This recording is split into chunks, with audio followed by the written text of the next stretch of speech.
إنما تريد تشرب.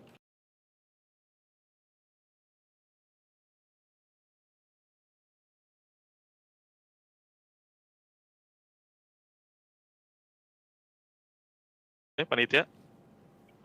Panitianya dulu nih.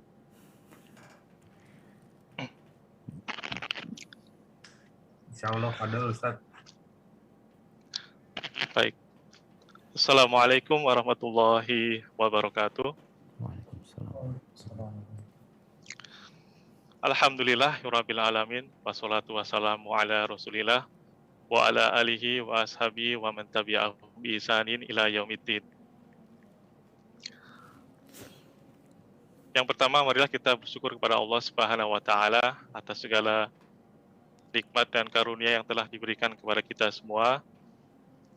Salawat dan salam kita haturkan kepada Nabi tercinta kita Muhammad Rasulullah Shallallahu Alaihi Wasallam beserta keluarga, sahabat, dan para pengikutnya yang tetap setia istiqomah mengikuti sunnah-sunnah beliau sampai akhir zaman nanti. Alhamdulillah, pada kesempatan malam yang berbahagia ini kita dipertemukan, dikumpulkan atas izin Allah Subhanahu wa taala di dalam satu majelis ilmu, satu kajian ilmu secara online yang akan diselenggarakan melalui aplikasi Zoom. Dan mudah-mudahan kajian ini diberkahi oleh Allah Subhanahu wa taala dan mudah-mudahan menjadi wasilah atau sarana kita untuk mendapatkan ilmu-ilmu agama yang sahih, yang benar, dan juga mudah-mudahan menjadi sarana bagi kita untuk lebih mendekatkan diri kepada Allah Subhanahu wa taala. Amin. Kami ucapkan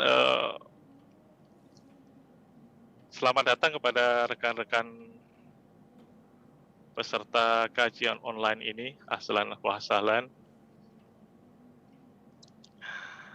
Terutama kami ucapkan terima kasih kepada rekan-rekan dari beberapa instansi penerbangan dan juga beberapa maskapai penerbangan yang telah bergabung di kajian online ini. Ada pilot, pramugari, kabin, ada pramugara dan teman-teman teknisi dan juga dari teman-teman TC. Ahlan wa sahlan, selamat datang, selamat bergabung di kajian online ini. Dan mudah-mudahan ini menjadi satu amal dan ibadah kita di dunia ini dan semoga mendapat pahala di sisinya. Dan di kondisi pandemik saat ini yang belum usai ini, mudah-mudahan teman-teman semua peserta kajian dalam kondisi sehat walafiat semua. Dan jika di antara mungkin saudara-saudara kita, keluarga kita, ataupun rekan-rekan kita yang pada saat ini sedang diuji oleh Allah dengan COVID-19 ini, mari kita doakan semoga segera Allah angkat penyakitnya dan diberikan kesembuhan seperti semula. Baik, rekan-rekan yang semoga dirahmati oleh Allah Subhanahu wa taala. Kajian pada malam hari ini akan mengambil tema bersama keluarga menuju surga, yang insya Allah materi akan disampaikan oleh Ustadz kita, guru kita, yaitu Ustadz Dr. Syafiq Reza Basalamah Hafizahullah Ta'ala, yang tentunya kita sudah tidak asing lagi dengan beliau. Kita sudah sering mendengarkan ceramah-ceramah beliau di berbagai kajian dan di berbagai media. Dan alhamdulillah pada saat ini beliau sudah hadir di tengah-tengah kita. Mari kita sapa terlebih dahulu. Assalamualaikum ya Ustadz. Waalaikumsalam warahmatullahi wabarakatuh. Ahlan wa sahlan. Masya Ahlan Allah. bi. Bagaimana kabar Ustadz di sana? Alhamdulillah bekhair. Sehat semua. Alhamdulillah. Semoga dijaga sama Allah Barakallahu semuanya. fikum. Wa fikum wa barak. Baik Ustadz, kami ucapkan terima kasih yang sebesar-besarnya kepada Ustadz Syafiq Risa Basalamah. Jazakallahu khairan atas waktu luang yang diberikan kepada kita semua yang ada di sini di tengah kesibukan beliau berdakwah. Alhamdulillah masih meluangkan waktunya untuk kita untuk memberikan ilmunya yang bermanfaat dan nasihat-nasihatnya yang tentu bermanfaat bagi kita semua di sini. Dan tentunya ini adalah satu kesempatan yang sangat berharga sekali buat kita. Ya, kita harapkan semua yang hadir di sini bisa mengambil manfaat ini dengan sebaik-baiknya. Baik, sebelum kajian online ini kita mulai, ada beberapa hal yang perlu kami sampaikan berkaitan dengan adab-adab dan tata tertib di dalam pelaksanaan kajian online ini.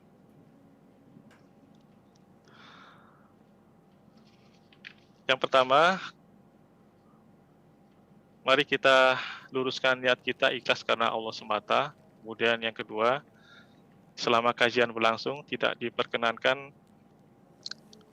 para peserta menyela atau memotong pembicaraan Ustadz, baik ketika beliau sedang menyampaikan materi maupun ketika sedang menjawab pertanyaan.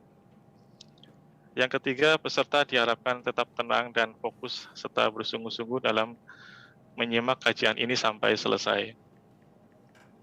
Dan yang keempat, kami harapkan peserta mencatat faedah-faedah yang disampaikan oleh beliau sehingga lebih bermanfaat untuk ke depannya. Selain itu, ada beberapa hal yang perlu kami sampaikan juga berkaitan dengan kajian pada malam hari ini. Insya Allah, kajian akan berlangsung selama kurang lebih 90 menit dan dibagi menjadi 2 sesi. Sesi pertama adalah penyampaian materi yang akan disampaikan oleh beliau selama 1 jam. Dan sesi berikutnya, sesi tanya-jawab selama 30 menit. Dan selama kajian berlangsung, panitia akan mute audio semua peserta untuk menghindari adanya suara-suara yang mengganggu selama kajian berlangsung. Dan akan kami unmute kembali pada saat sesi tanya-jawab nanti. Kemudian bagi yang ingin bertanya kepada Ustadz di sesi tanya-jawab nanti, bisa dengan menuliskan di kolom chat dan ditujukan langsung kepada host atau admin yang nanti akan kami bacakan kepada Ustadz. Dan bisa juga bertanya secara langsung dengan cara menggunakan fitur raise hand dengan mengklik gambar tangan yang ada di layar Zoom masing-masing peserta. Dan nanti akan kami berikan kesempatan untuk berbicara, bertanya langsung kepada Ustadz. Dan yang berikutnya, pertanyaan kami harap berkesesuaian atau berkaitan dengan tema pada malam hari ini. Dan selanjutnya, insya Allah, panitia menyediakan atau mempersiapkan hadiah atau bingkisan yang menarik ya, bagi nanti rekan-rekan yang pertanyaannya dibacakan untuk ditanyakan kepada Ustadz. Dan untuk selanjutnya, mari kita dengarkan bersama kajian ilmu yang sangat bermanfaat dengan tema Bersama Keluarga Menuju Surga yang akan disampaikan oleh beliau Ustadz Dr. Syafiq Risa Basalamah Hafizahullah Ta'ala. Kepada Ustadz kami persilakan, tafadhol masykurah. Jazakumullah khairan. Assalamualaikum warahmatullahi wabarakatuh. Alhamdulillah alladzi bi ni'matihi tatimmu shalihat. Segala puji bagi Allah Jalla Jalaluh yang karena nikmatnya kebaikan-kebaikan menjadi sempurna. Allahumma salli wa sallim ala sayyidina wa maulana Muhammadin wa ala alihi wa ashabihi ajma'in. Ya Allah, semoga salawat, salam, berkah dan nikmat senantiasa Engkau curahkan untuk hamba kekasih-Mu, untuk baginda Nabi kita Muhammad alaihi salatu wassalam, untuk keluarga beliau, untuk istri-istri beliau, untuk putra-putri beliau, dan untuk seluruh sahabat Nabi. Semoga Allah meridhai kita bersama mereka. Amma ba'd, ahibati fillah. Malam ini malam 9 Dzulhijjah. Besok adalah hari Arafah. Jangan lupa untuk meniatkan puasa Arafah, untuk memperbanyak ibadah, membaca Al-Quranul Karim, bertakbir, mengagungkan Allah, bersedekah, salat malam, dan berdoa. Karena kata Nabi alaihi salatu wassalam, khairu du'ai Arafah, wa khairu ma qultuhu ana wan nabiyyuna min qabli, la ilaha illallah wahdahu la syarika lah, lahul mulk wa lahul hamdu wa huwa ala kulli syai'in qadir. Sebaik-baiknya doa adalah doa Arafah. Dan sebaik-baiknya yang aku baca dan dibaca oleh nabi-nabi sebelumku adalah ucapan la ilaha illallah wahdahu la syarikalah, lahul mulku wa lahul hamdu wa huwa ala kulli syai'in qadir. Dan puasa Arafah itu disyariatkan bagi yang tidak haji. Yang haji mendapatkan keutamaan tempat dan kondisi mereka sedang berhaji. Yang di luar padang Arafah mereka punya kondisi sedang puasa Arafah, yang harapan Nabi SAW diampuni dosa 2 tahun. Jemaah rahimakumullah, teman-teman dari penerbangan ya. Masya Allah, ana gembira sekali bisa bertatap muka bersama antum semua, walaupun hanya via Zoom. Yang sepertinya kalau nggak ada pandemi, ini nggak terjadi. Ini di antara hikmah pandemi. Sehingga setiap orang mulai belajar, mulai mengaji tanpa batasan waktu, tempat, mereka bisa belajar. Yang penting niat. Dan ternyata malam ini, teman-teman dari penerbangan tadi disebutkan dengan berbagai divisi dan juga berada di tempat yang berbeda-beda, dapat kumpul bersama di sini. Maka sering-seringlah memuji Allah.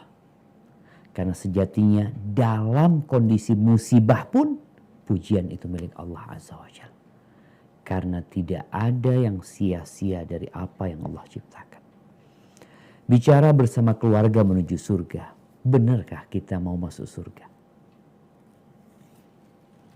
Kalau bicara keinginan, siapa yang gak ingin masuk surga? Sebuah tempat yang lebih indah dari yang pernah dipandang oleh mata. Seorang pilot, seorang kapten yang mungkin sudah kemana-mana, ke berbagai penjuru dunia, mungkin kedua matanya telah melihat banyak keindahan ciptaan Allah Azza wa Jalla. Tapi yang tidak terbang pun, tidak kemana-mana pun, duduk di rumahnya, dengan teknologi yang ada, dia dapat melihat dunia yang indah. Dia dapat melihat indahnya Pulau Hawaii. Mungkin dia dapat melihat indahnya Maladewa, Maldives. Dia dapat melihat bagaimana padang Sahara dengan berbagai binatang yang berada di Afrika. Dia dapat melihat bagaimana merekahnya bunga sakura di Jepang. Dia dapat melihat bagaimana beragam warna yang indah dan mempesona dari bunga tulip yang ada di Belanda. Sekarang kita bisa melihat. Dia bisa melihat air terjun yang besar yang ada di Niagara. Dia dapat melihat berbagai macam ikan-ikan di dasar lautan, sedangkan dia duduk di di atas meja makannya. Tapi surga, kata Rasul sallallahu alaihi wasallam, a'dadtu, Allah berfirman, ini firman Allah, hadis qudsi ya, a'dadtu li ibadiya salihin ma la ainun ra'at wala udhunun sami'at wala khatara ala qalbi bashar. Aku, kata Allah Jalla Jalaluh, telah menyediakan untuk siapa? Untuk hamba-hambaku yang soleh, kenikmatan yang belum pernah dilihat oleh mata, yang belum pernah didengar oleh telinga, yang tidak pernah terbetik di hati manusia. Allahu Akbar. Kayak apa tuh surga Allah Azza wa Jalla? Ahibati fillah, Allah seringkali menyebutkan tentang keindahan surga dalam Al-Quranul Karim agar kita kebayang. Tapi kenyataannya jauh lebih indah dari apa yang kita dengar. Allah berfirman di surat Muhammad ayat 15 menjelaskan tentang sungai yang ada di surga. Apa kata Allah Azza wa Jalla?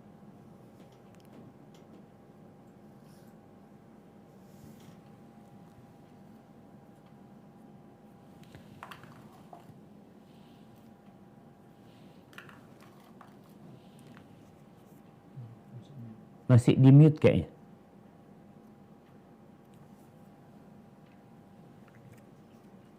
Ahid tadi silakan dibaca. A'udzu billahi minasy syaithanir rajim. Masalul jannati allati wa'idal muttaquna فيها أنهار من ماء غير آسن وأنهار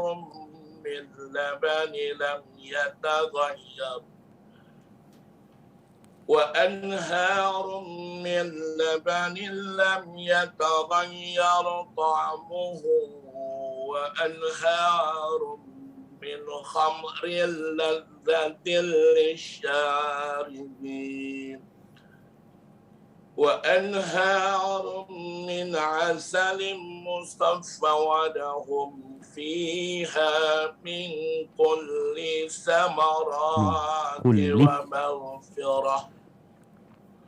ومغفرة من ربهم كمن هو خالد في النار وسقوا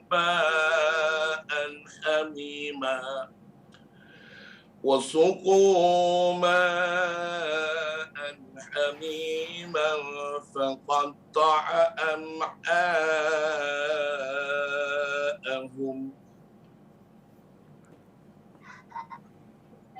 Apakah perumpamaan penghuni surga yang dijanjikan kepada orang-orang yang bertakwa, yang di dalamnya ada sungai-sungai dari air yang tiada berubah rasa dan baunya, sungai-sungai dari air susu yang tiada berubah rasanya, sungai-sungai dari khamar atau arak yang lezat rasanya bagi peminumnya, dan sungai-sungai dari madu yang disaring.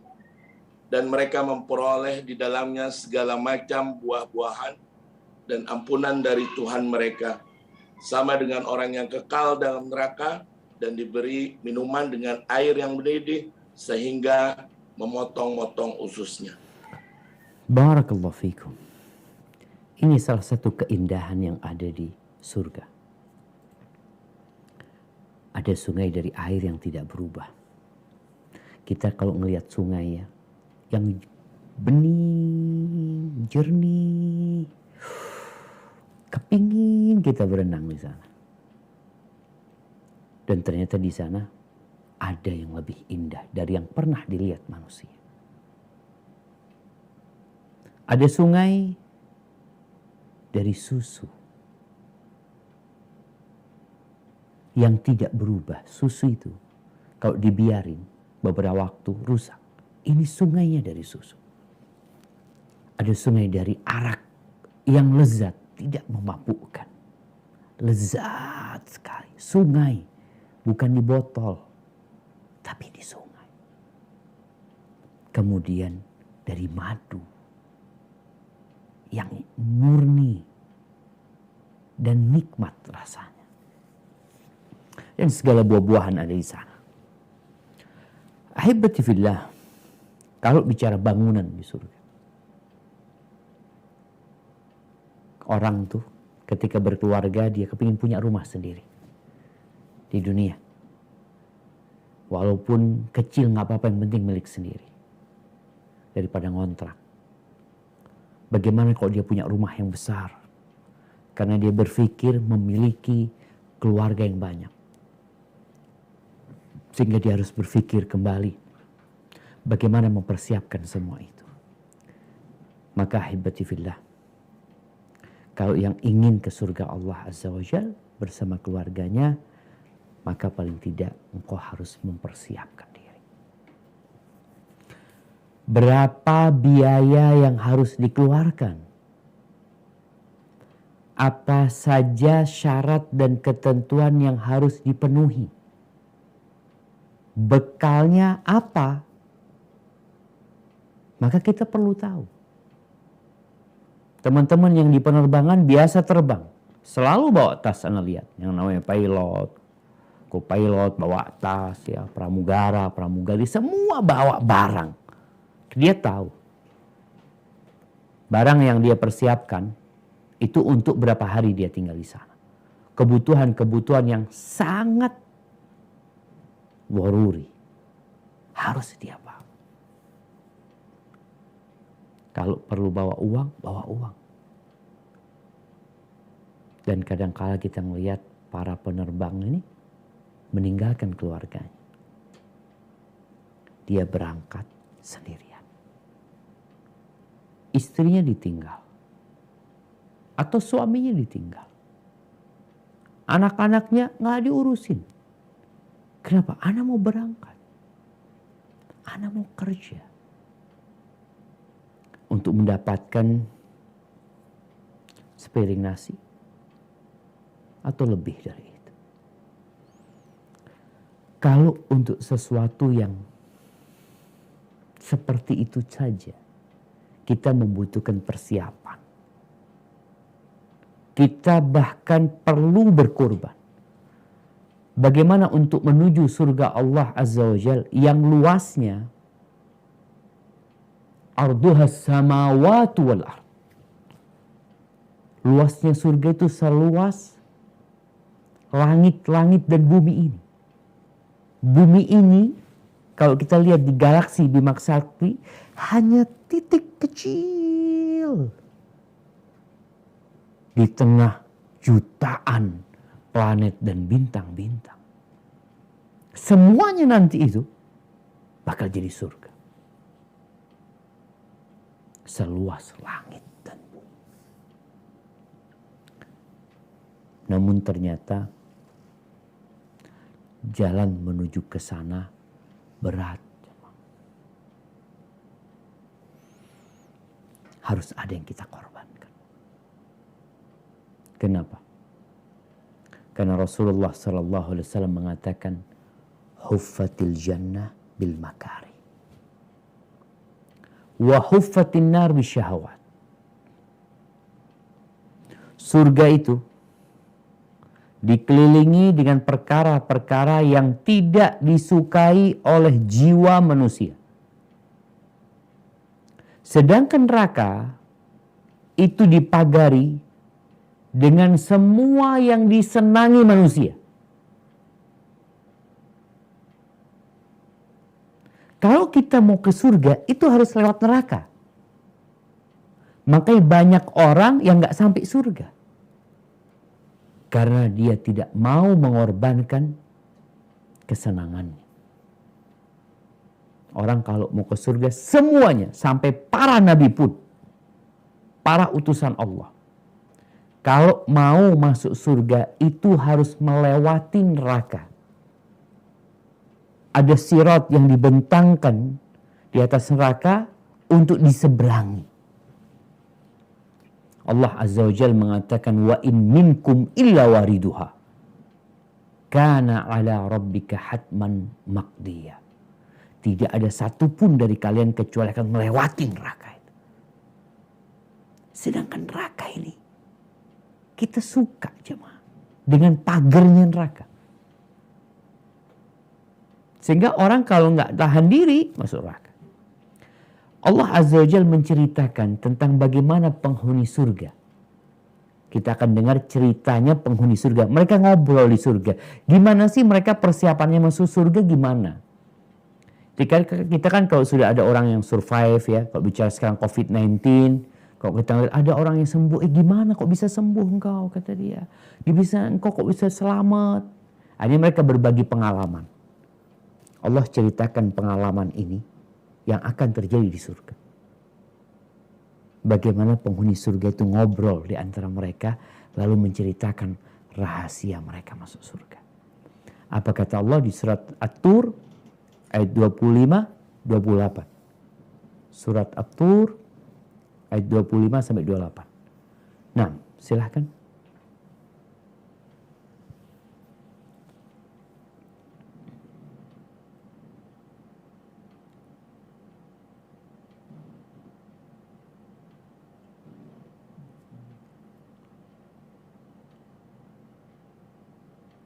نعم تفضل. أعوذ بالله من الشيطان الرجيم وأقبل بعضهم على بعض يتساءلون قالوا إنا كنا قبل في أهلنا مشفقين فمن الله علينا ووقانا عذاب السموم إنا كنا من قبل ندعوه إنه هو البر الرحيم. Dan sebagian mereka menghadap kepada sebagian yang lain saling bertanya. Mereka berkata, sesungguhnya kami dahulu sewaktu berada di tengah-tengah keluarga kami merasa takut akan diazab. Maka Allah memberikan karunia kepada kami dan memelihara kami dari azab neraka. Sesungguhnya kami dahulu menyembahnya, sesungguhnya Dialah yang melimpahkan kebaikan lagi Maha Penyayang. Masya Allah. Jadi kalau benar mau masuk surga, perlu ada rasa takut dari azab neraka. Orang kalau takut dari sesuatu, dia akan menghindari hal itu. Ini kita lihat bagaimana penghuni surga cerita. Pengalaman mereka. Kok bisa sih antum masuk surga? Kadang-kala seorang kapten ditanya, kapten kok bisa sih, gimana sih ceritanya kapten bisa sampai jadi kapten umpamanya? Atau yang di atasnya lagi. Dia bercerita, oh dulu kita berjuang, kita capek, kita di asrama, kita dilatih ini, itu. Banyak ceritanya. Dan semua ceritanya cerita perjuangan. Nggak cerita keenakan. Maka di sini penghuni surga cerita rasa takut yang ada di diri mereka, di tengah keluarga mereka. Sehingga mereka bersiap-siap untuk melewati api neraka dan menuju ke surga Allah Azza wa Jalla. Tapi kebanyakan keluarga, kebanyakan orang tua, suami istri yang ditakutkan itu masa tua. Yang ditakutkan itu masa pensiun. Nanti gimana kalau pensiun? Atau ketika seperti kondisi sekarang di masa COVID, gimana kalau di PHK? Gimana? Semua ketakutan yang sebenarnya ketakutan dengan sesuatu yang akan pergi. Sebesar apapun badai yang datang menghampiri kita, dia akan pergi. Yakin. Karena di dunia ini tidak ada kesedihan yang abadi dan tidak ada kesenangan yang hakiki. Kenapa? Karena Allah menjadikan dunia sebagai medan untuk ujian menuju surga Allah Azza wa Jalla. Ahibati fillah, bicara keluarga. Kebayang nggak ayah sama bapak, ayah sama ibu, anak sama bapaknya, suami sama istrinya, nanti itu akan saling kabur.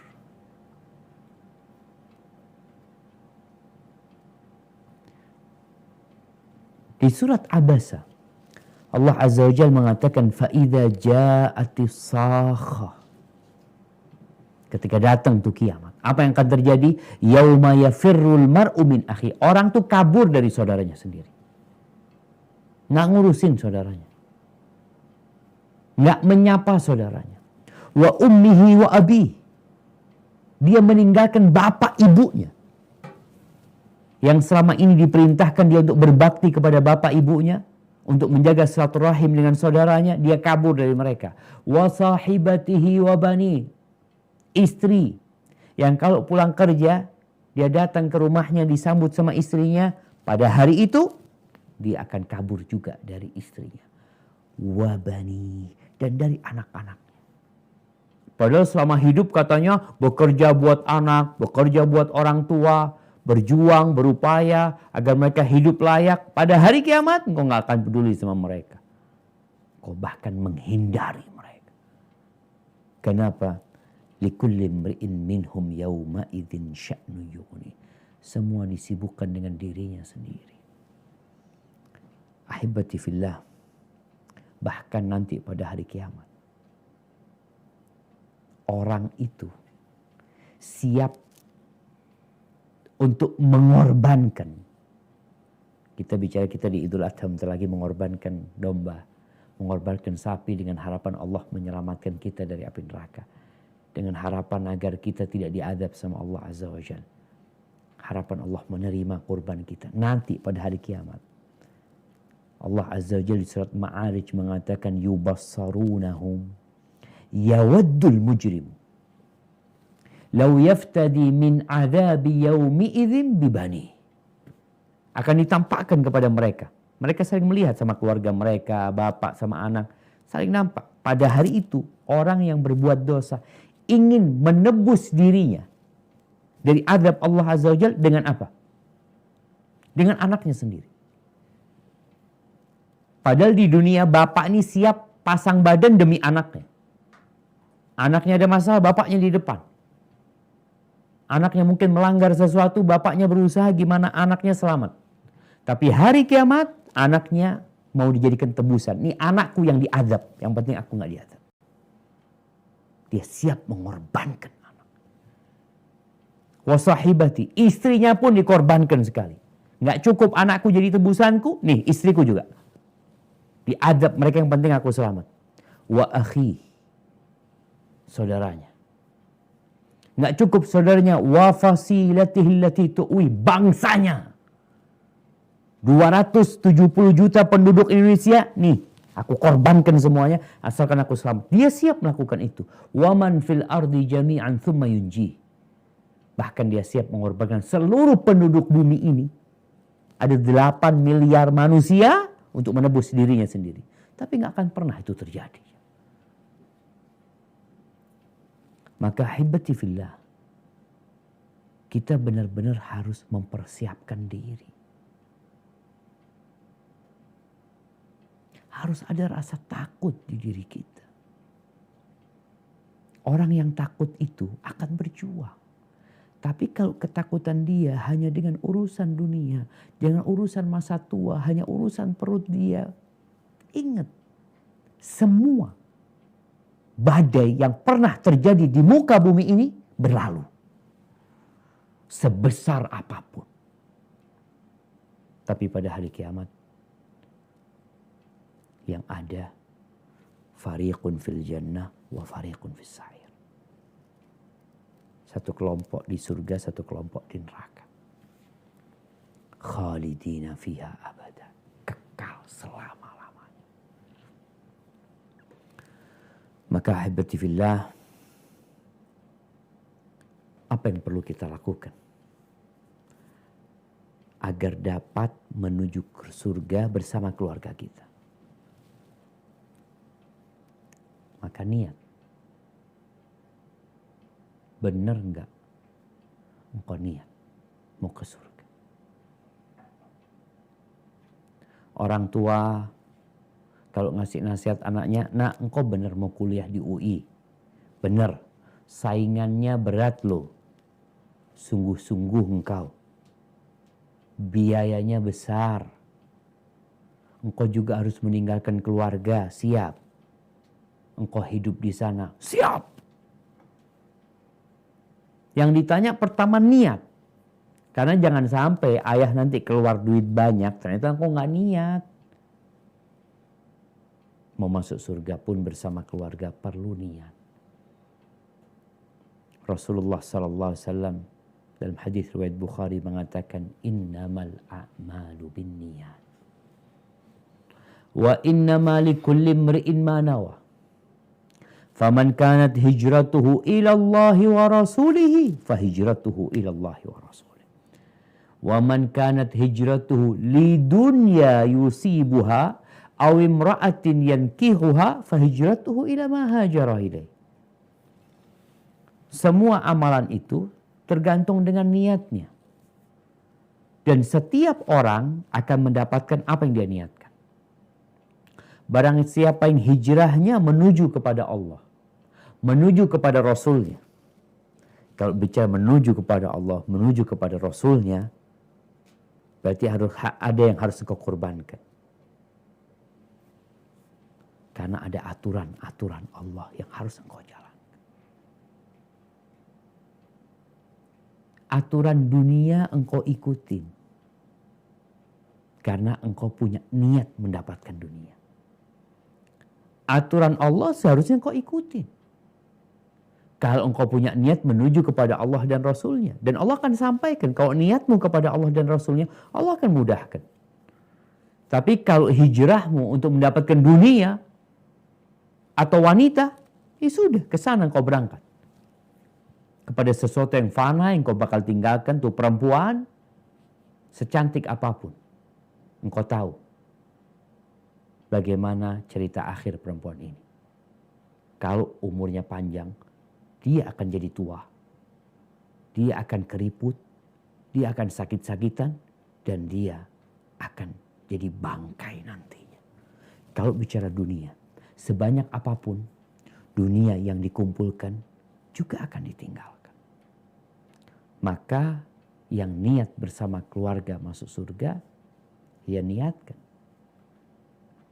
Engkau akan memilih pasangan hidupmu yang benar. Dari niat kan ketahuan. Niat mau jadi apa? Menjadi dokter. Ya kuliah kedokteran lah. Mau jadi apa? Mau jadi pilot. Ya kuliah penerbangan.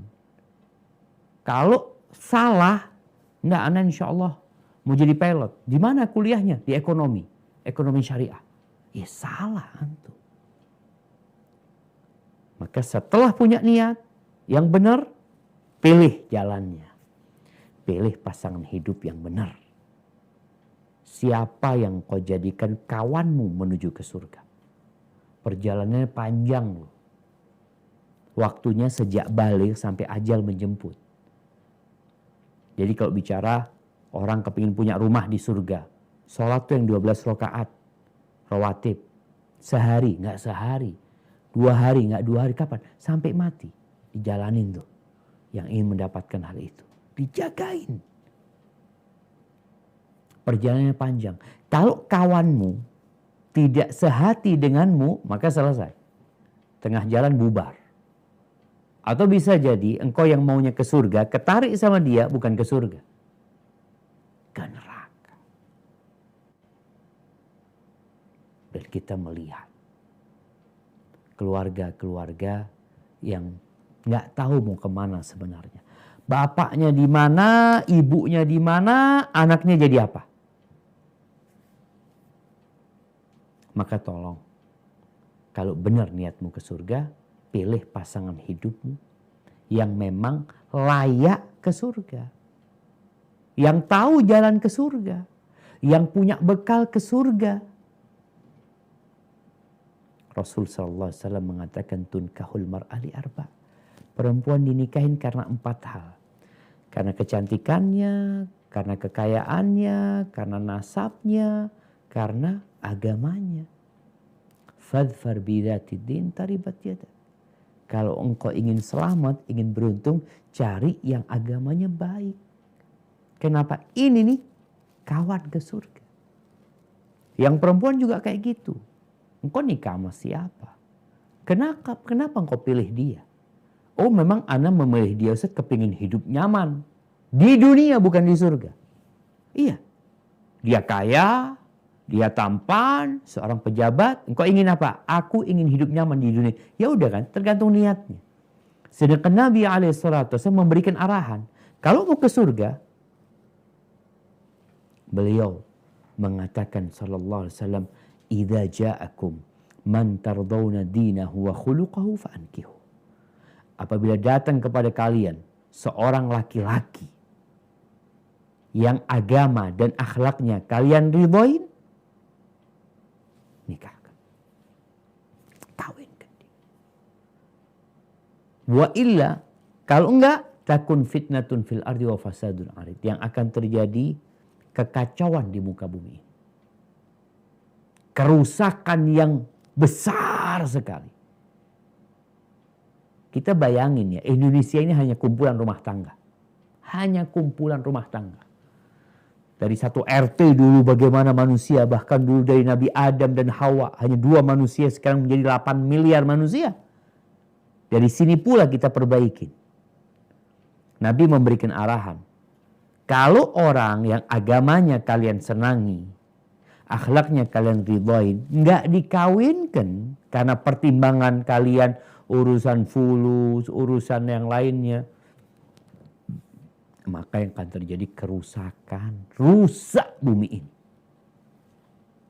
In kana fi, gimana kalau orang itu punya kekurangan? Semua punya kekurangan, tapi jangan sampai kekurangannya itu di akhlak dan di agama. Boleh dia kurang urusan fulus, boleh dia kurang urusan wajah, tapi jangan kurang di 2 hal ini. Kenapa? Karena ini modal masuk surga. Yang paling banyak memasukkan ke surga itu 2. Taqwallah wa husnul khuluq. Bertakwa kepada Allah dan berakhlak mulia. Kalau engkau dapat yang kayak gitu, masa mau dilepas? Jangan dilepas. Tapi Ustaz, anak udah menikah. Ya, anak punya istri, ambisi dunia. Anak sudah minta dia berhenti kerja.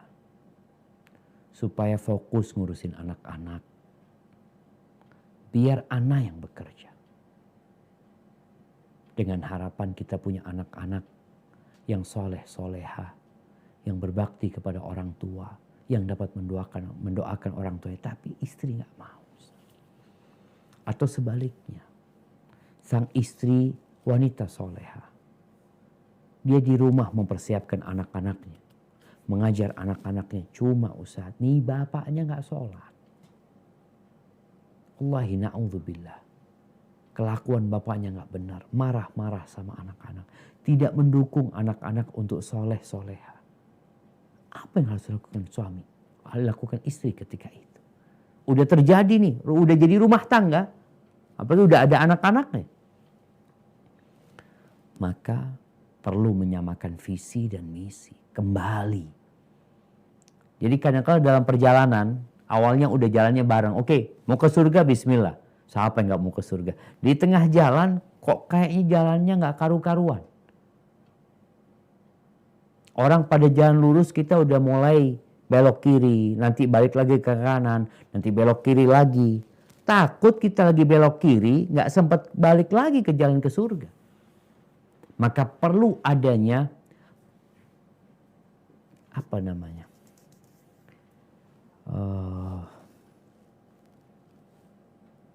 Ada ada satu bahasa redesign. Kembali kita mendesain sama keluarga kita, gimana nih?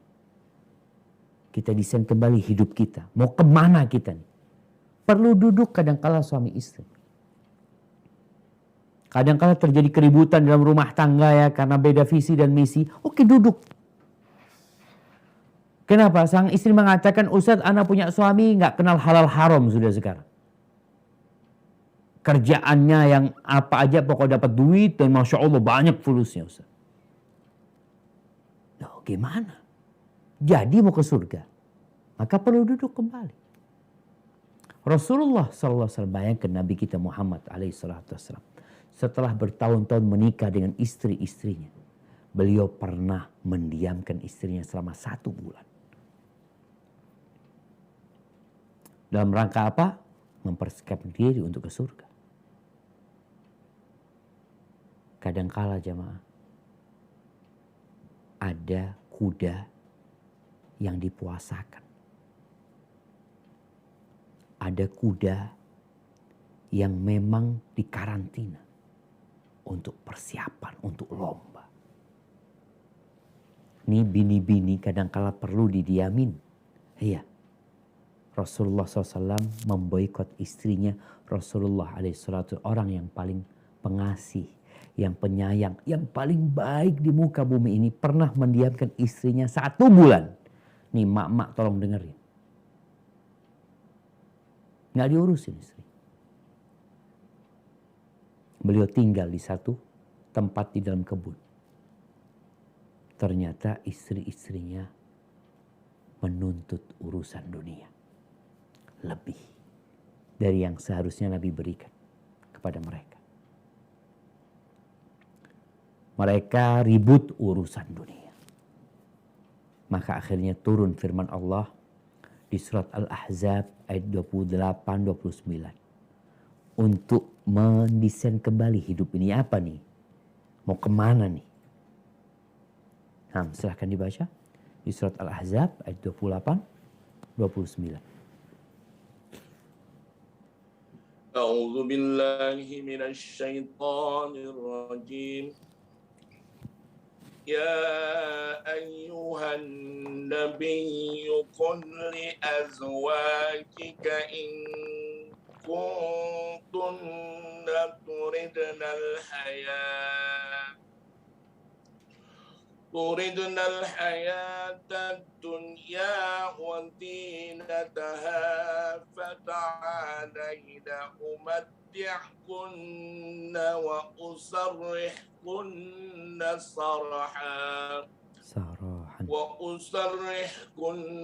سراحا جميلا وإن كنتن تردن الله ورسوله والدار الآخرة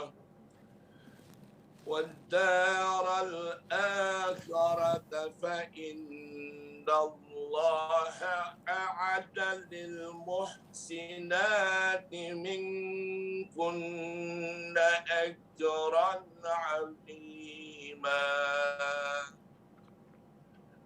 Hai Nabi, katakanlah kepada istri-istrimu, jika kamu sekalian mengingini kehidupan dunia dan perhiasannya, maka marilah supaya kuberikan kepadamu mutah dan aku ceraikan kamu dengan cara yang baik.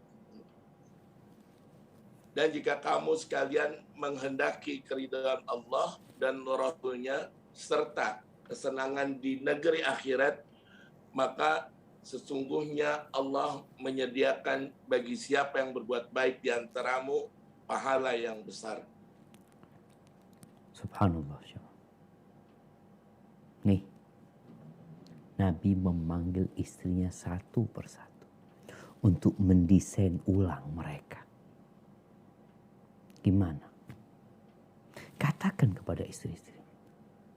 Maunya kalian apa? Mau dunia? Mau kenyamanan di dunia? Mau kelezatan dunia? Mau kemewahan dunia?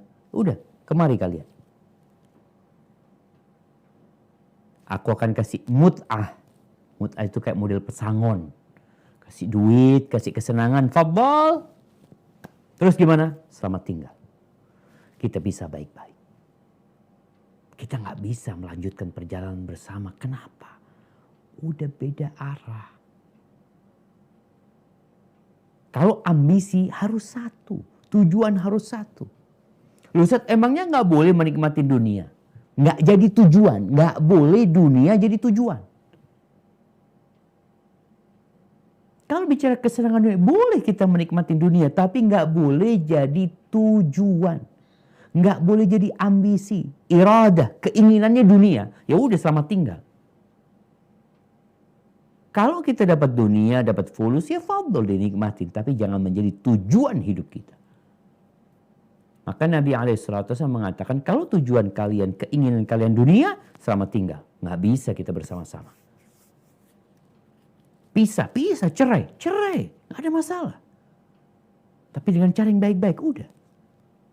Silahkan lanjutkan perjalanan sendiri, aku akan cari keluarga yang baru. Untuk melanjutkan perjalanan menuju surga Allah SWT. Wa in kuntunna. Tapi kalau ambisi kalian, kalau keinginan kalian itu keridhaan Allah, keridhaan Rasulnya, wad-daral akhirah, dan kesenangan akhirat bukan dunia, maka Allah menyediakan pahala yang besar sekali buat orang-orang yang berbuat baik di antara kalian. Maka setelah kita mendesain ulang kehidupan kita, maka hendaklah para suami dan istri ini mempelajari kembali hak-hak dan kewajiban masing-masing. Semua mempelajari apa sih kewajibanku sebagai seorang suami. Apa sih kewajibanku sebagai seorang istri? Kalau tidak, walaupun tujuannya sudah sama menuju ke surga, tapi dua orang ini tidak faham dengan hak dan kewajibannya, ribut. Contohnya seorang pilot sama co-pilot. Kalau dua orang ini sama tujuannya mau kemana? Sama, yuk kita ke Jakarta. Dari mana? Dari Surabaya. Tapi dua orang ini nggak tahu sama hak dan kewajiban. Yang co-pilotnya mau ngatur. Nggak, kayak gini. Tunggu, engkau siapa engkau? Engkau yang pilot apa aku yang pilot? Kadang-kadang suami istri yang nggak jelas mana yang pemimpin, mana yang dipimpin. Mana yang harusnya nurut dan mana yang seharusnya memerintah. Maka tolong dipelajarin. Allah Azza wa Jalla mengatakan ar-rijal qawwamuna 'alan nisa. Perempuan, laki-laki itu adalah pemimpin-pemimpin bagi para wanita. Oh, berarti pemimpinnya engkau suami. Ya kalau jadi pemimpin paling tidak yang benar. Masa ilmunya pemimpin, di bawahnya ilmunya yang dipimpin. Paling enggak engkau bisa memberikan arahan. Engkau tahu bagaimana mengarahkan, bagaimana mengajak, bagaimana memerintah. Allah telah menjadikan laki-laki pemimpin atas wanita. Para wanita harus tahu diri. Walaupun mungkin suaminya ya secara finansial di bawah dia, tetap suaminya pemimpin. Dan sang suami tugas terbesarnya bukan sandang, pangan, papan. Tapi tugas terbesar suami, kata Allah Azza wa Jal, ya ayyuhalladzina amanu qu anfusakum wa ahlikum nara. Wahai orang-orang beriman, selamatkan diri kalian dan keluarga kalian dari api neraka. Engkau yang tanggung jawab. Jangan berharap engkau masuk surga sendirian ya, tanpa mempertanggungjawabkan anak buahmu, tanpa mempertanggungjawabkan istri dan anak-anakmu. Seorang kapten, seorang pilot itu bertanggung jawab atas apa yang dia bawa. Ada apa-apa, pilotnya. Begitu pula di rumah, ada apa-apa, oh bapaknya, suaminya nih gak benar nih. Sampai ada suami yang dayuth, yang Allah tidak akan melihat kepada dia. Tidak akan berbicara sama dia. Ini orang juga akan diampuni sama Allah Azza wa Jalla. Dia akan dapat azab Allah Azza wa Jalla. Artinya dengan dosanya itu dia diancam neraka. Siapa ad-dayuth? Laki-laki yang gak punya rasa cemburu. Yuqirrul munkar fi ahli. Dia biarkan kemungkaran terjadi di keluarganya. Engkau pemimpinnya. Ketika ada masalah di satu bandara, yang dicari kepala bandaranya, kok bisa terjadi?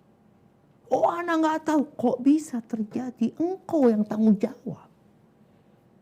Ya.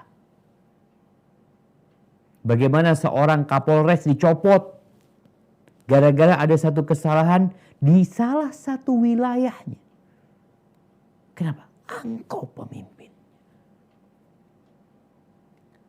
Maka disebutkan oleh Amr bin Qais al-Mullai, innal mar'ata la tukhasimu zawjaha indallah yaumal qiyamah. Ada seorang wanita yang bakal menggugat suaminya, menuntut suaminya pada hari kiamat di hadapan Allah Azza wa Jalla. Dia mengatakan, ya Rabbi, ini suamiku nih gak ngajarin aku agama, tidak mendidikku dengan baik. Apa yang dikerjakan? Innama ya'tini bi khubzis suq. Kerjaan dia cuma bawa roti dari pasar. Bas.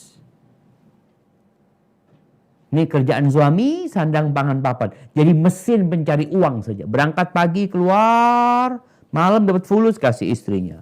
Belikan rumah istrinya, belikan mobil istrinya. Semua dikasih sama istrinya. Dia merasa, sudah, anak telah melaksanakan tugas anak sebagai seorang suami. Semua kebutuhan sudah anak penuhin. Ada satu kebutuhan yang kau lupa. Kebutuhan hatinya, ruhnya. Yang terkadang tidak diperhatikan. Kita perhatian sama kebutuhan jasad. Jasad ini dari tanah, balik ke tanah.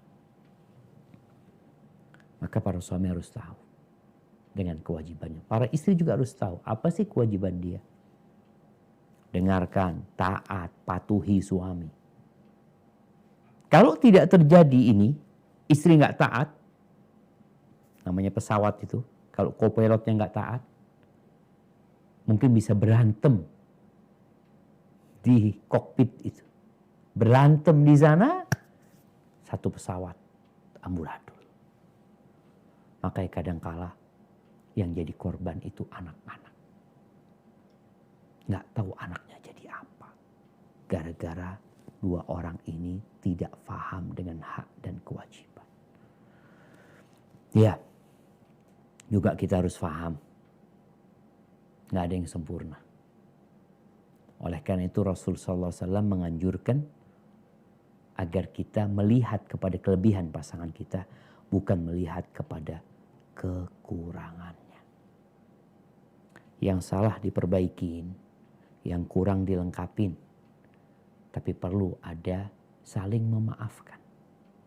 Kalau suami sedang marah, istri ingat, diam. Kenapa? Ya ini mau ke surga nih, bareng-bareng. Satu lagi marah, didiemin, didinginkan. Minta maaf. Agar kendaraan ini bisa lanjut. Kalau tidak, berhenti di situ. Kemudian kalau dikasih rezeki anak sama Allah Azza wa Jalla, maka tolong anak itu dipersiapkan juga menuju surga Allah Azza wa Jalla. Enggak semuanya harus jadi ustadz, enggak. Enggak semuanya harus jadi kiai, tidak. Terus semuanya harus belajar tentang Allah Azza wa Jalla. Ajarkan kepada anak kita 3 hal. Apa? Man rabbuk, madinuk, man nabiyuk. Siapa Rabbmu? Apa agamamu? Siapa nabimu? Ini 3 ilmu yang harus ditanamkan kepada keluarga kita kalau mau masuk surga. Kenapa? Ini pertanyaan bakal ditanya nanti. Bagaimana tatkala kita meninggalkan dunia ini, bagaimana tatkala bapak mati, ibu mati, anaknya mengantarkan ke kuburannya, ditinggal sama anaknya. Nggak ada satupun dari anaknya, dari kerabatnya yang mau menemani itu mayit di liang lahat sana selama tinggal. Ajarin nih. Loh, kalau itu mudah Ustaz. 1 jam selesai. Bagaimana anak-anak meyakini 3 perkara ini. Dan mereka juga mengetahui konsekuensi dari apa yang mereka ucapkan. Ahibati fillah. Luqman Al-Hakim. Dia punya anak. Dia tahu anak itu dilahirkan di atas fitrah. Jadi manusia ini ketika dibiarin, insya Allah dia akan bertauhid. Beribadah kepada Allah. Yang bikin tuh anak majusi, yang bikin tuh anak ateis, yang bikin itu anak Yahudi, yang bikin tuh anak Nasrani, Buddha, Hindu yang lainnya, orang tuanya. Allah berfirman di surat Luqman ayat 13. Apa kata Allah Azza wa Jalla?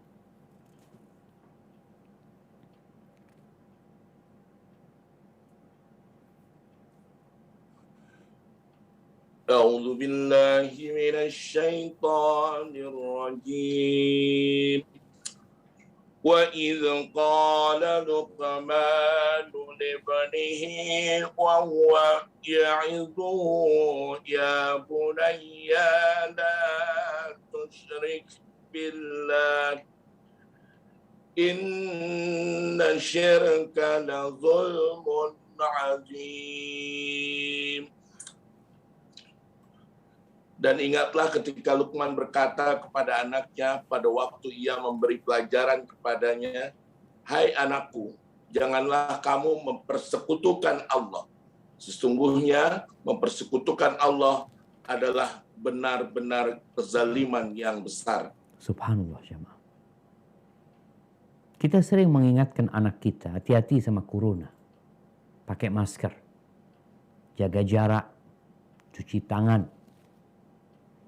Tapi kadangkala orang tua nggak sadar bahwa virus yang lebih bahaya dari COVID-19 yang hari ini menimpa 3/4 penduduk bumi ini itu dibiarin. Nggak diingatkan anak. 3/4 penduduk bumi ini melakukan kesyirikan. Karena virus itu. Luqman memberikan wasiat kepada anaknya. La tusyrik billah. Jangan melakukan kesyirikan. Nabi Ibrahim alaihissalam doanya minta sama Allah apa? Wajnubni wa bani an na'budal asnam. Ya Allah, hindarkan aku dan anak keturunanku dari menyembah berhala-berhala. Kalau Nabi Ibrahim aja takut dengan anak keturunannya, apalagi kita seharusnya. Maka tanamkan keimanan, tanamkan tauhid, jaga. Sebenarnya dia udah bertauhid. Kalau dibiarin dia bertauhid, orang tua bagaimana menjaga anaknya dari melakukan kesyirikan. Hati-hati dengan tontonan-tontonan yang ada, yang kebanyakan tidak mengantarkan ke surga. Kemudian jaga tiang agama, sholat. Ini orang tua kalau mau ke surga ingat sholatnya dijaga. Orang yang meninggalkan sholat itu diragukan keislamannya. Bahkan oleh sebagian ulama kalau mati gak usah disolatin. Gak usah dimandikan. Dia gak pernah sholat, masa kita suruh nyolatin dia. Bikinkan jurang, lemparkan ke sana, selesai sudah. Gak repot-repot kita harus bawa dia ke masjid nyolatin dia ketika dia hidup dia tidak pernah sholat. Ajarkan sholat kepada anak kita. Muru auladakum bis-shalah li sab'in. Suruh anak kalian sholat sejak umur 7 tahun. Suruh sholat. Wadribuhum 'alaiha li asyrin. Umur 10 tahun enggak sholat, pukul. Jaga. Bagaimana anak kita menjalankan sholat dengan ikhlas, sesuai dengan sunnah Nabi. Jaga rukun Islam yang lainnya, jaga puasa ya, semuanya. Pokoknya tadi kita bicara 3 pertanyaan ini harus kita ajarkan kepada anak kita. Kepada keluarga kita, man rabbuk, ma dinuk, man nabiyuk. Kemudian ingat besok hari Arafah, ajak keluarga kita untuk puasa Arafah agar diampuni dosa 2 tahun. Sampaikan kepada mereka. Kemudian ingatkan untuk banyak-banyak bertakbir.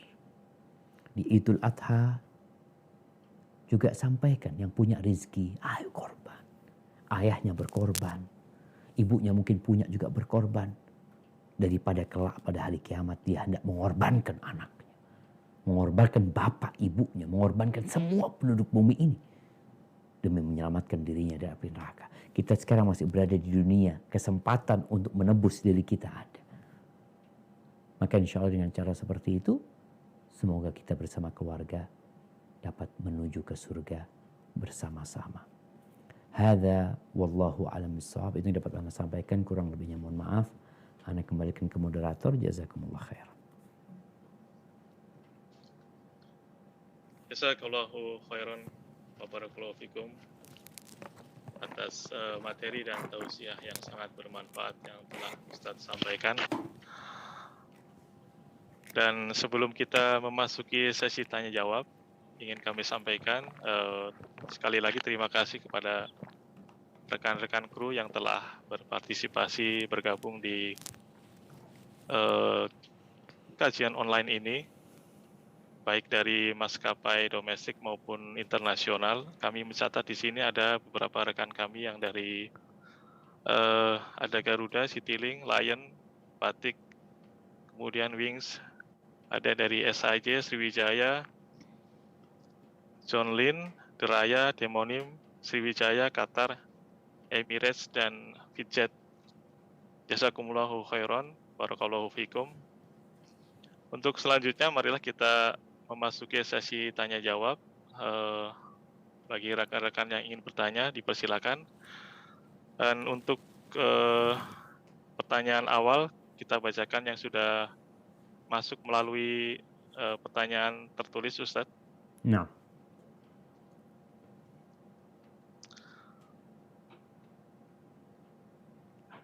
Ada pertanyaan dari Akhi Yoga. Mohon tanya Ustadz, kita sebagai kru sering meninggalkan sholat Jumat karena tugas penerbangan. Apakah tugas terbang termasuk jihad? Terima kasih. Wassalamualaikum warahmatullahi wabarakatuh. Masya Allah. Barakallahu fikum. Naam, ahibati fillah. Sejatinya kita bisa menjadikan semua kerjaan kita itu sarana menuju ke surga.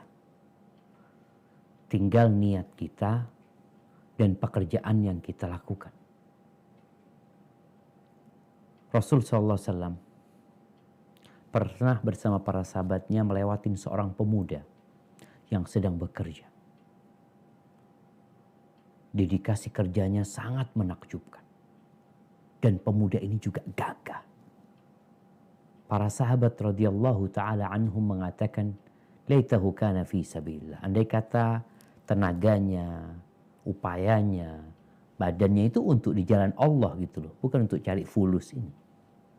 Maka Nabi SAW mengatakan, in kana kharaja yas'a ala sigharin lahu, atau ala abawaini kabiraini, fahuwa fi sabilillah. Kalau dia keluar bekerja dalam rangka memberikan nafkah, niatnya itu memberikan nafkah. Kepada siapa? Kepada kedua orang tua yang sudah sepuh. Atau kepada anak-anaknya yang masih kecil. Fahuwa fi sabilillah. Maka dia fi sabilillah. In kana kharja yas'a yu'iffa nafsahu. Kalau dia bekerja untuk menjaga kehormatan dirinya. Agar dia tidak melakukan dosa. Agar dia tidak minta-minta. Dia bekerja demi untuk punya uang, demi untuk menikah, nggak ngerepotin orang lain, fahuwa fi sabilillah. Maka dia di jalan Allah.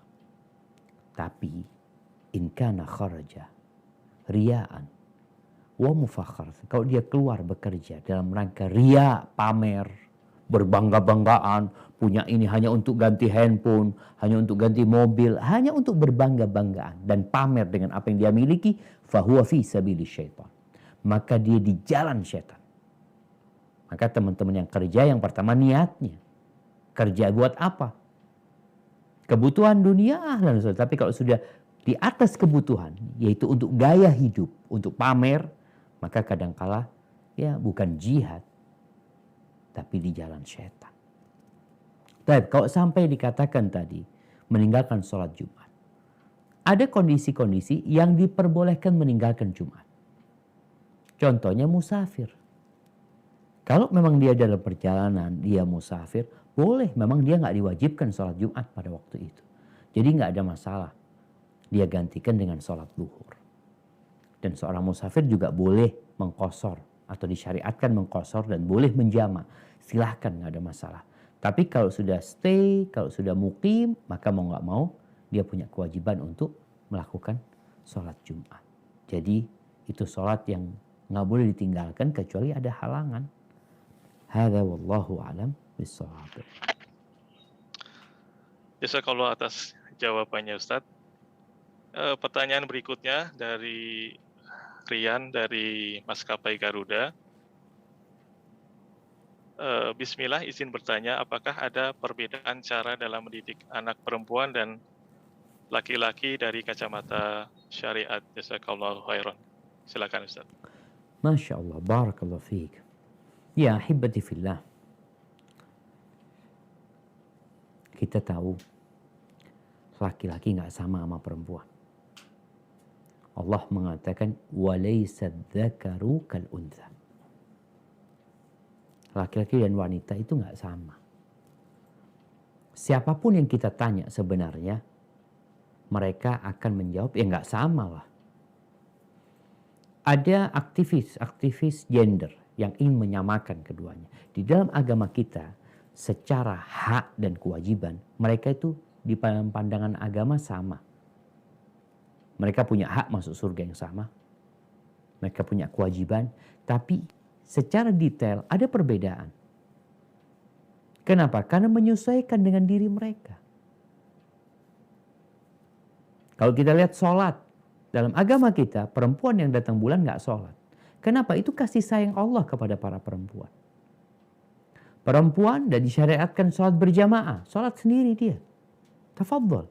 Pahala sholat dia di rumah lebih baik daripada dia sholat di masjid. Berjihad di jalan Allah nggak wajib perempuan. Cukup dia berangkat haji itu udah jihad buat perempuan. Jadi bagi orang tua ketika mendidik anak memang berbeda. Kalau bicara secara perasaan ya perempuan lebih perasa, lebih sensitif. Ketika anak perempuan sedang datang bulan beda tentunya sama anak laki. Maka orang tua menyesuaikan mana yang wajib buat anak-anak perempuannya. Lalu jemaah, bagi para orang tua. Karena di Indonesia ini banyak anak perempuan juga disiapkan untuk bekerja. Bahkan tidak sedikit orang tua yang maksa anaknya untuk sekolah-sekolah supaya engkau nanti dapat kerjaan yang bagus, yang enak. Sehingga kalau engkau nanti diceraikan sama suamimu, engkau sudah punya pegangan, subhanallah. Jadi kadang-kala orang tua menyiapkan anak perempuannya untuk bercerai. Padahal orang tua harus mempersiapkan anak perempuannya, silahkan mau sekolah. Tapi jangan lupa, dipersiapkan anak perempuannya untuk menjadi seorang istri. Statusnya istri. Itu angan-angan semua perempuan. Menjadi seorang istri. Setelah itu naik karirnya.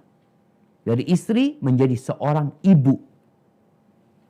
Maka bagaimana mendidik anak perempuan untuk menjadi seorang istri, menjadi seorang ibu?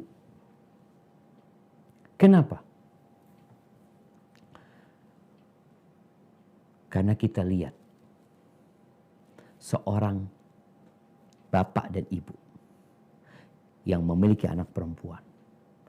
Terkadang dia tidak mendapatkan secara maksimal kebaktian anak perempuannya. Alasannya apa? Karena tuh anak perempuan diambil sama suaminya, Ustaz. Ketika menikah, surga dan neraka anak perempuan itu siapa? Suaminya. Bukan bapak ibunya lagi. Dia tetap wajib berbakti kepada bapak ibunya. Tapi dengan segala keterbatasan. Dia lebih wajib taat dan patuh sama suaminya daripada sama ayah bundanya. Terus kok kayak gitu? Oleh karena itu Allah berikan balasan surga.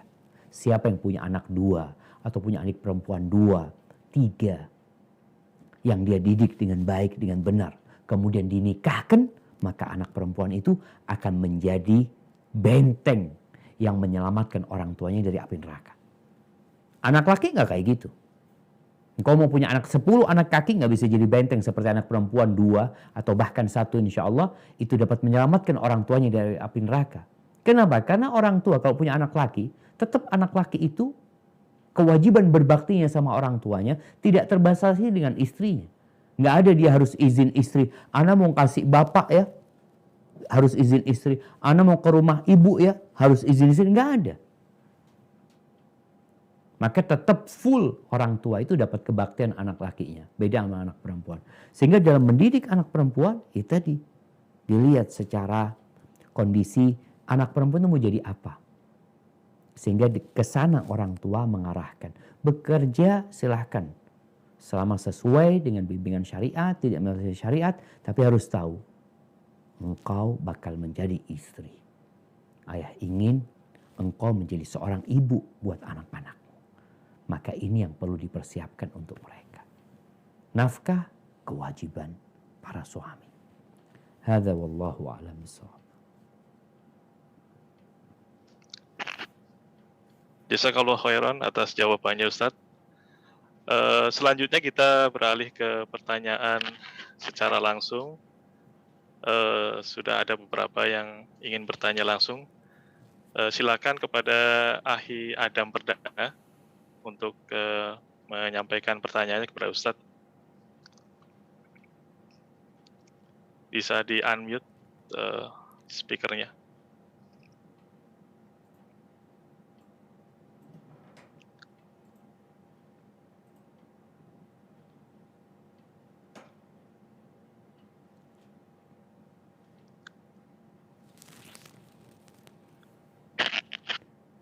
Tafadhol Akhi Adam Perdana.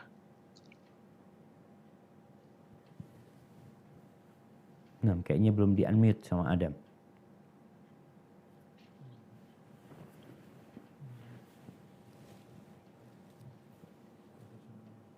Ada suaranya Adam. Akhi Adam belum keluar suaranya. Baik Ustadz, untuk selanjutnya kita ke penanya yang lain. Kepada Ahi Evin, dipersilakan. Assalamualaikum Ustadz, saya Evin. Waalaikumsalam warahmatullahi wabarakatuh. Terima kasih atas waktunya Ustadz untuk kami Ustadz. Jazakallahu khair. Karena ingin bertanya, bagaimana Ustadz, tadi seperti Ustadz bilang, tidak semua anak harus menjadi Ustadz. Terus bagaimana kami untuk memilah ini anak berbakat di pelajaran syar'i atau kita cukup mengajarkan dulu aja untuk masalah dunia, ya sudah nanti anaknya yang menentukan atau bagaimana ya Ustaz? Jazakallahu khair Ustaz. Masya Allah. Naam, barakallahu fiik. Ya, ahibati fillah. Kalau bicara nggak semuanya harus jadi ustadz ya, tapi semuanya harus belajar ilmu agama. Ilmu yang dasar. Yang setiap muslim harus tahu. Rasulullah SAW mengatakan, talabul ilmi faridatun ala kulli muslim. Menuntut ilmu kewajiban bagi setiap muslim. Jadi kalau bicara kewajiban, ya yang wajib yang kita ajarkan kepada dia. Lalu orang tua banyak di masa kini kepingin anaknya itu jadi ustadz umpamanya. Ya dilihat. Ketika dia memang seorang yang semangat belajar agama, ya dari sejak kecil kita melihat dia ada keseriusan di sana, ya kita arahkan ke sana. Tapi biasanya kalau kita lihat di Indonesia sendiri, penjurusan itu biasanya setelah SMP. Setelah anak itu lulus SMP, SMA-nya sudah ada jurusan. Jurusan matematika, ada yang IPA, mungkin ada yang sosial. Sudah mulai kelihatan. Nah, disitulah kita bisa mengarahkan. Ketika masih kecil, ya kita fokus ajarkan kepada dia agama. Kalau bicara pesantren, rata-rata pesantren itu setelah SD. Tapi ada juga yang setelah SMP mereka.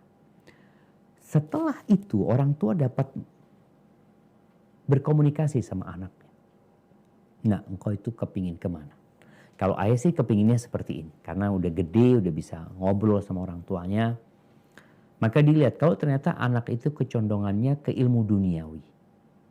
Silahkan diarahkan. Tapi yang jelas tadi ilmu agama yang wajib sudah dia pelajari. Ana merasakan beberapa mahasiswa ketika psikotes dia. Ana tanya sama dia. Antum kepingin ke kampus kita ini karena keinginan sendiri atau dorongan orang tua? Ada yang mengatakan, ibu ana Ustaz yang minta Ustaz.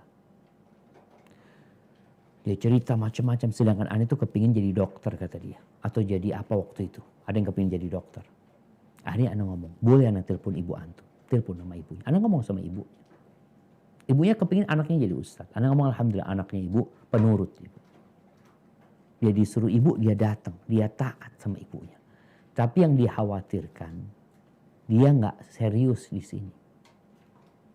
Keberadaannya hanya sekedar menyenangkan hati orang tua. Nanti setahun 2 tahun putus dia sekolahnya. Tapi arahkan dia. Kalau memang ibu punya kemampuan, nyekolahkan dia di sana. Dan anaknya juga siap, tafadhol. Dan ada juga yang bapaknya datang ke anak. Karena anaknya mau keluar, karena mau ambil kuliah ini itu. Anak ngomong, gak apa-apa.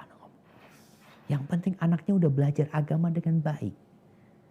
Tinggal ketika dia punya kecondongan, dia mau ke fisika, ini tuh silahkan. Tapi ada juga yang banting setir di tengah jalan. Berapa banyak kita lihat ustadz-ustadz kita yang belajar ekonomi, belajar fisika, belajar kimia, belajar nuklir, banting setir. Nggak ada masalah, nanti itu secara alami orang itu kadang-kadang belum paham. Jadi memang ada anak-anak itu yang nggak dapat pendidikan agama yang baik dari orang tuanya. Sehingga ketika dia sudah kuliah, dia mulai bisa memahami tentang kondisi kehidupan ini. Dia belajar agama, kok kayaknya ana lebih condong ke sini gitu loh.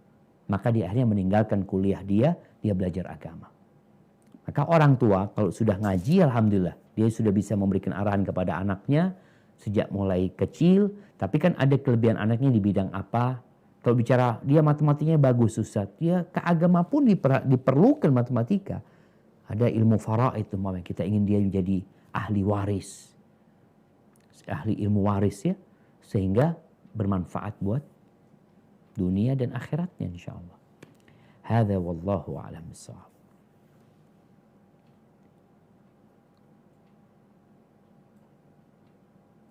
Halo.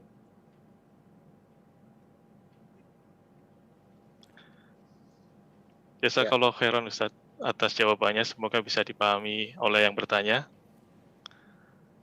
Untuk pertanyaan berikutnya, kami persilakan kembali Ahi Adam Perdana untuk bertanya langsung kepada Ustadz. Dipersilakan. Assalamualaikum warahmatullahi wabarakatuh, Ustadz. Waalaikumsalam warahmatullahi wabarakatuh. Ahlan wa sahlan. Barakallahu fiik. Ustadz, izin saya ingin bertanya. Saya udah sering terkait dengan tema ini ya. Saya ingin ngajak keluarga saya, istri saya, juga saya punya keluarga saya. Namun keluarga saya terutama ayah, ibu, bahkan om juga ada yang masih melakukan kegiatan-kegiatan yang dianggap ibadah, sehingga seperti ada, kalau saya bilang perbuatan-perbuatan yang tidak ada contohnya. Juga saya memberikan juga ngasih tahu tentang riba, tentang ain, dengan berusaha selembut mungkin. Hubungan saya terhadap mereka itu baik. Ustadz, yang saya ingin ditanyakan yaitu apakah saya bisa di surga nanti berkumpul dengan mereka dengan ya belum tersampaikan ya gitu Ustadz. Karena hidayah aku yakin Allah yang kasih aja gitu. Cuman belum sampai sekarang belum bisa berubah. Subhanallah. Nah, itu aja. Adam? Iya, Ustaz. Baik, jazakallah khair. Barakallahu fikum. Nah, mahibati fillah. Ada keluarga kecil, ada keluarga besar. Kita tahu posisi anak beda sama posisi bapak. Bagaimana cerita Nabi Ibrahim mengajak bapaknya? Jadi kalau ada anak-anak yang memiliki orang tua yang sulit diajak ke jalan menuju ke surga, yang sulit untuk diajak hijrah menuju kepada Allah dan Rasul-Nya, maka kita sudah punya contoh bagaimana Nabi Ibrahim mengajak ayahnya selembut mungkin dengan adab dan etika yang paling luhur. Pada akhir cerita, bapaknya mengatakan, la illam tantahi ya Ibrahim la arjumannak. Kalau engkau nggak berhenti dengan dakwah-dakwahmu ini, aku akan rajam engkau. Wahjurni maliyah. Setelah mengancam itu, bapaknya menyuruh Nabi Ibrahim pergi. Tinggalkan aku. Tapi bagaimana seorang anak yang cinta kepada orang tuanya, yang ingin bersama orang tuanya menuju ke surga? Nabi Ibrahim mengatakan, salamun alaik. Semoga dikasih keselamatan kau ayah. Sa'astaghfiru laka rabbi. Aku akan terus berdoa memohonkan ampun kepada Allah. Innahu kana bi hafiz. Allah itu maha baik sekali sama aku. Bapaknya ikut membakar Nabi Ibrahim. Tapi terus Nabi Ibrahim mendakwain ayahnya, mendoakan orang tuanya. Tapi pada akhirnya ayahnya mati dalam kekufuran. Maka seorang anak yang ingin bersama keluarga besarnya masuk surga, ya terus berdoa dan terus berdakwah. Selama orang tuanya masih muslim, ada kesempatan untuk bersama keluarga masuk surga. Allah Azza wa Jalla mengatakan, walladzina amanu wattaba'athum dzurriyyatuhum biimanin alhaqna bihim dzurriyyatahum ma alatnahum min amalihim min syai'. Orang-orang yang beriman dan diikuti oleh anak keturunan mereka yang beriman, niscaya kami akan kumpulkan mereka di surga Allah Azza wa Jalla tanpa mengurangi pahala buat orang yang lebih baik amalannya. Jadi secara iman, selama iman itu ada, masih ada harapan ketemu di surga Allah Azza wa Jalla. Walaupun mungkin ada sebagian yang masuk neraka, na'udzubillah, karena ketika ditimbang, amal solehnya lebih ringan daripada dosa-dosanya. Sehingga dia masuk ke neraka. Karena Allah tidak mengampuni dia. Mungkinkah dia berkumpul? Mungkin. Seorang ayah bisa memberikan syafaat kepada anaknya. Seorang anak bisa memberikan syafaat kepada orang tuanya. Nanti di sana. Terus apakah mereka akan dikumpulkan di satu tempat? Wallahu a'lam bishawab. Ada yang mengatakan tidak. Semua sesuai dengan amalannya. Tapi mereka bisa saling mengunjungin. Sebagaimana seorang anak di dunia ini nggak kumpul sama orang tuanya, tapi diziarah ke rumah orang tuanya. Orang tuanya kadang-kala membesuk dia, mengunjungin dia. Di surga pun akan terjadi saling berkunjung di antara orang tua sama anaknya bersama kerabat-kerabatnya. Jadi masih ada kemungkinan bab syafaat itu ada di sana. Selama orang tua kita tidak melakukan kesyirikan, mati di atas Islam, tapi mungkin tadi dikatakan ada amalan-amalan yang tidak sesuai dengan sunnah, mungkin ada dosa-dosa yang masih dikerjakan padahal kita sudah berusaha. Tapi yang jelas, jangan pernah putus asa untuk berdakwah dan untuk mendoakan. Berbeda suami istri. Karena bapak anak ini nggak bisa dipisahkan. Nggak ada suratnya. Kalau suami istri ada suratnya, ada surat nikahnya. Ketika sang istri tidak mau diajak ke surga, maka suami bisa tegas.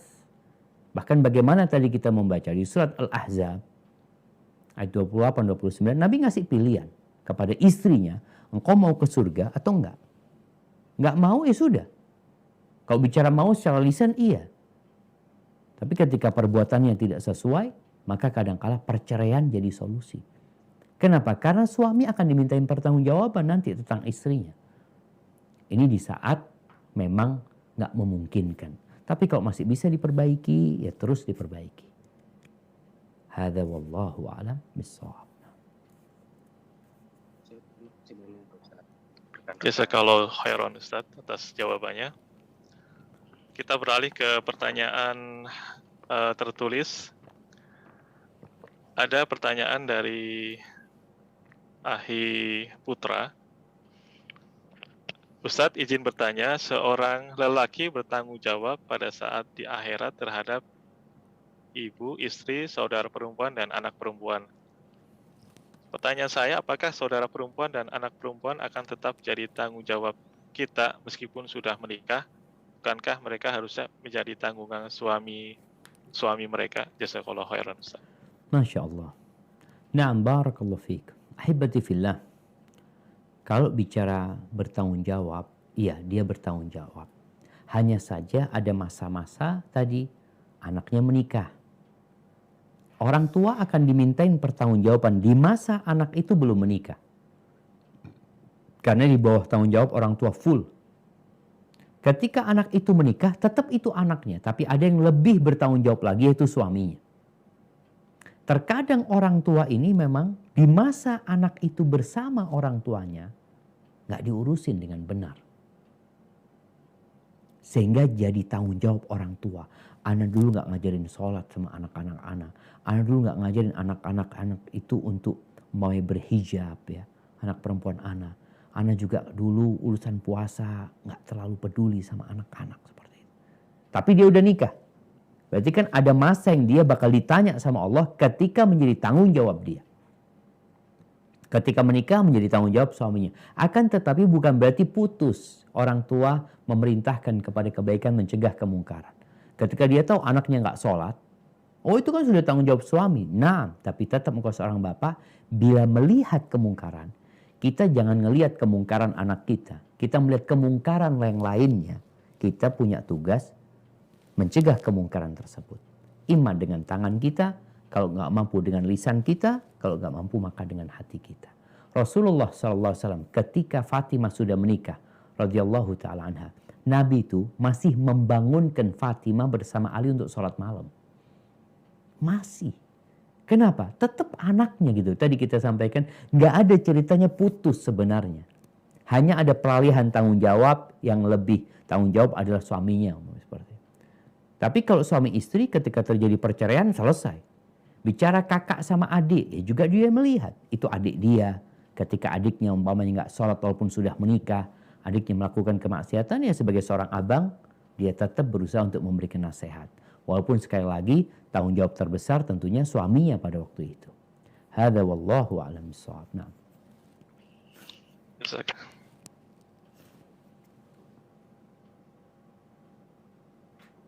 Jazakallahu khairan Ustaz atas jawabannya. Pertanyaan selanjutnya, dan mungkin ini adalah pertanyaan yang terakhir karena waktu yang tidak memungkinkan. Pertanyaannya cukup menarik, Ustadz. Tidak disebutkan namanya. Assalamualaikum warahmatullahi wabarakatuh. Izin bertanya, di era pandemik ini, setelah kita bekerja selama 4 hari, kita pulang dan mengisolasi diri untuk mengetahui ada gejala COVID-19 atau tidak. Namun sebelum selesai isolasi mandiri, ternyata kita sudah dijadwal terbang kembali. Bagaimana solusi untuk menyalurkan hasrat biologis kita dengan istri, Ustaz? Masya Allah. Ana jadi bingung nih. Nah, ahibati fillah. Wallahu a'lam bishawab. Jadi kalau bicara isolasi mandiri, yang tentunya dia nggak bisa menyalurkan dengan istrinya. Apa nggak ada cara lain, Bang? Ini yang berpengalaman mungkin bisa kasih jawaban, Bang. Walau Ustaz. Iya, artinya dia sebelum 3 hari udah terbang lagi. Dari pertanyaan seperti itu, Ustaz. Berarti kan sebenarnya dia nggak ada masalah sebenarnya kan, Bang, untuk menghubungin istrinya. Kalau dia ajak terbang aja boleh gitu loh. Sebelum 3 hari itu dia sudah bisa terbang gitu sebenarnya. Yang mana terbang itu ya dia akan berkerumunan mungkin sama orang. Tinggal bagaimana dia ketika isoman itu kan sudah dicek kalau dia negatif. Atau dia nggak dicek ketika isoman itu?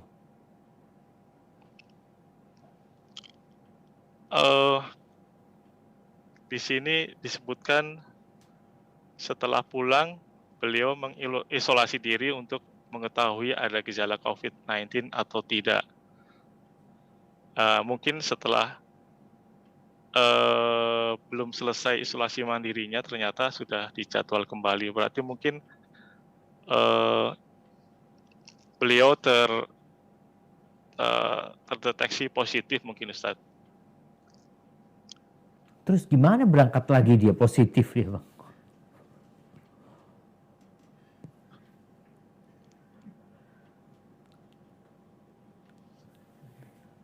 Nah, kayaknya sulit. Tidak ada. Wallahu, tidak ada keterangan. Nah, wallahu a'lam bishawab. Jadi mungkin dia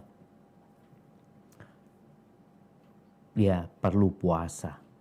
Ketika dikatakan tadi dia nggak bisa menyalurkan hasratnya karena kondisi. Kita tahu seorang laki-laki bisa menyalurkan hasratnya dengan tangannya sendiri. Tapi itu terlarang.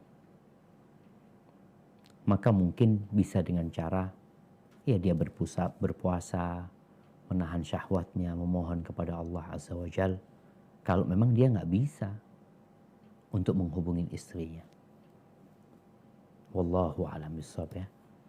Ini termasuk salah satu yang sebenarnya perlu dipertimbangkan, perlu direnungkan buat kita semua.